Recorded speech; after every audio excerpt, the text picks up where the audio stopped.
യുക്രൈനിലെ സൈനിക നടപടി നാറ്റോ അംഗമായ റൊമേനിയയും റഷ്യയും തമ്മിലുള്ള സംഘർഷത്തിലേക്ക് വഴിവെട്ടിയിരിക്കുകയാണ്. റഷ്യൻ ഡ്രോണുകൾ റൊമേനിയൻ വ്യോമാതിർത്തിയിൽ പ്രവേശിച്ചതിനെ തുടർന്ന് റൊമേനിയ F-16 യുദ്ധവിമാനങ്ങൾ പറത്തി റഷ്യയെ ചൊടിപ്പിച്ചു. ഇത് റഷ്യയും റൊമേനിയയും തമ്മിൽ ഒരു യുദ്ധത്തിന് കാരണമാകുമോ എന്നാണ് രാഷ്ട്രീയ നിരീക്ഷകർ ഉറ്റുനോക്കുന്നത്. റഷ്യ യുക്രൈനെതിരെ യുദ്ധം ചെയ്തുകൊണ്ടിരിക്കെയാണ് റൊമേനിയയുമായുള്ള യുദ്ധം ഉണ്ടാകുമോ എന്ന സംശയം ഉയരുന്നത്. 3 വർഷങ്ങളായി റഷ്യ യുക്രൈൻ യുദ്ധം തുടരുകയാണ്. ഇതിന് അന്ത്യം കുറിക്കാൻ ഇതുവരെയും തീരുമാനമായിട്ടില്ല.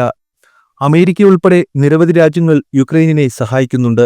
അതേസമയം അമേരിക്ക ഉൾപ്പെടെയുള്ള പാശ്ചാത്യ രാജ്യങ്ങൾ റഷ്യയ്ക്കുമേൽ സാമ്പത്തിക ഉപരോധവും ഏർപ്പെടുത്തി. അതുകൊണ്ടാണ് റഷ്യ യുക്രൈനെതിരെ യുദ്ധം തുടരുന്നത്. അതേസമയം യുക്രൈൻ റഷ്യ യുദ്ധം അവസാനിപ്പിക്കുന്നതിലാണ് ലോക പോലീസ് എന്ന് സ്വയം ചമയുന്ന ട്രംപിന്റെ താൽപര്യം. അതുപോലെ റഷ്യൻ പ്രസിഡന്റ് വ്ളാഡിമിർ പുടിനും യുക്രൈനിയൻ പ്രസിഡന്റ് വ്ളാഡിമിർ സെലൻസ്കിയും ഡൊണാൾഡ് ട്രംപുമായി വെടിനിർത്തൽ സംബന്ധിച്ച് ചർച്ചകൾ നടത്താൻ തയ്യാറാണ്. ചർച്ച നടക്കുന്നതിലൂടെ യുക്രൈൻ റഷ്യ യുദ്ധം ഉടൻ അവസാനിക്കുമെന്ന് പ്രതീക്ഷിക്കാം. ഈ സാഹചര്യത്തിലാണ് അടുത്തതായി റഷ്യയും റൊമേനിയയും തമ്മിൽ യുദ്ധസംഘർഷം നിലനിൽക്കുന്നത്. ഒളിഞ്ഞും തെളിഞ്ഞും റഷ്യയും റൊമേനിയയും തമ്മിൽ വളരെ കാലമായി സംഘർഷം നിലനിൽക്കുകയാണ്. ഇരു രാജ്യങ്ങളും തമ്മിൽ അധികം അതിർത്തി പങ്കിടുന്നില്ലെങ്കിലും സംഘർഷം തുടരുന്നു. റൊമേനിയ നാറ്റോയുടെ ഭാഗമായത് ഇവർ തമ്മിലുള്ള സംഘർഷത്തിന് കാരണമാണ്. കാരണം റഷ്യയ്ക്ക് നാറ്റോയുമായി അത്ര താൽപ്പര്യമില്ല. നാറ്റോയിൽ ചേരാൻ ശ്രമിച്ചതിനാലാണ് റഷ്യ യുക്രൈനെതിരെ ആക്രമണം അഴിച്ചുവിട്ടത്.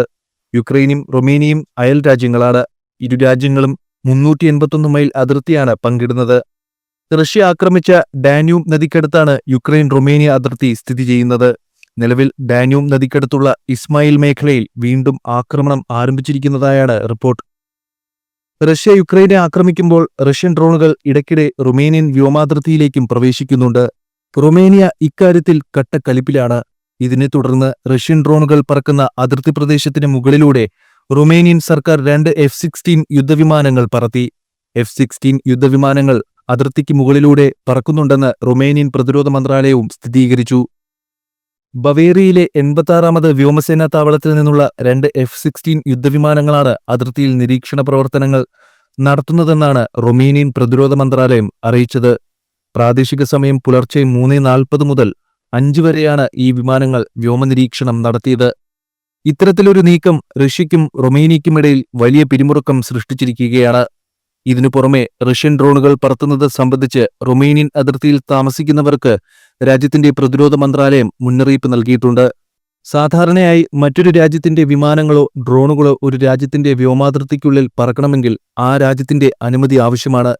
എന്നാൽ നിലവിലത്തെ സ്ഥിതിയിൽ നാറ്റോ അംഗരാജ്യമായ റൊമേനിയയുടെ അതിർത്തിയിൽ അനുമതിയോടെ റഷ്യൻ ഡ്രോണുകൾ പറക്കുന്നതായാണ് റിപ്പോർട്ട്. ഇങ്ങനെ പറക്കുന്ന റഷ്യൻ ഡ്രോണുകൾ റൊമേനിയൻ സൈന്യത്തിന് വെടിവെച്ച് വീഴ്ത്താൻ കഴിയും.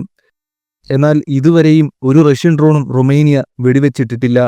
എന്നാൽ റഷ്യയോട് കട്ടക്കലിപ്പിലായിരിക്കുന്ന റൊമേനിയ വരും ദിവസങ്ങളിൽ അതിർത്തിയിൽ പ്രവേശിക്കുന്ന ഏതൊരു ഡ്രോണിനെയും വെടിവെച്ചിടാൻ സാധ്യതയുണ്ട്. ഇങ്ങനെയൊരു നീക്കം റൊമേനിയയുടെ ഭാഗത്തു നിന്നും ഉണ്ടായാൽ ഇരു രാജ്യങ്ങളും തമ്മിലുള്ള സംഘർഷം രൂക്ഷമാകുമെന്ന ആശങ്കയും നിലനിൽക്കുന്നു. മാത്രമല്ല, റഷ്യ റൊമേനിയ ബന്ധം എല്ലായ്പ്പോഴും സുഗമമായിരുന്നില്ല. എന്നിരുന്നാലും റൊമേനിയയ്ക്ക് റഷ്യൻ തലസ്ഥാനമായ മോസ്കോയിൽ എംബസിയും സെന്റ് പീറ്റേഴ്സ്ബർഗ് നഗരത്തിൽ ഒരു കോൺസുലേറ്റുമുണ്ട്. അതുപോലെ റഷ്യയ്ക്ക് റൊമേനിയയിലെ ബുക്കാറസ്റ്റിൽ ഒരു എംബസിയും കോൺസ്റ്റന്റയിൽ ഒരു കോൺസുലേറ്റുമുണ്ട്. ഇതൊക്കെ ഉണ്ടായിട്ടും ഇരു രാജ്യങ്ങളും തമ്മിൽ ഒരിക്കലും ഒരു സൗഹൃദപരമായ ബന്ധമല്ല നിലനിൽക്കുന്നത്. 1990 ശേഷം സോവിയറ്റ് യൂണിയൻ പല ഭാഗങ്ങളായി പിളർന്ന് റഷ്യയായി മാറിയതിനു ശേഷം റൊമേനിയയുമായുള്ള സംഘർഷം ശക്തമാകുകയായിരുന്നു.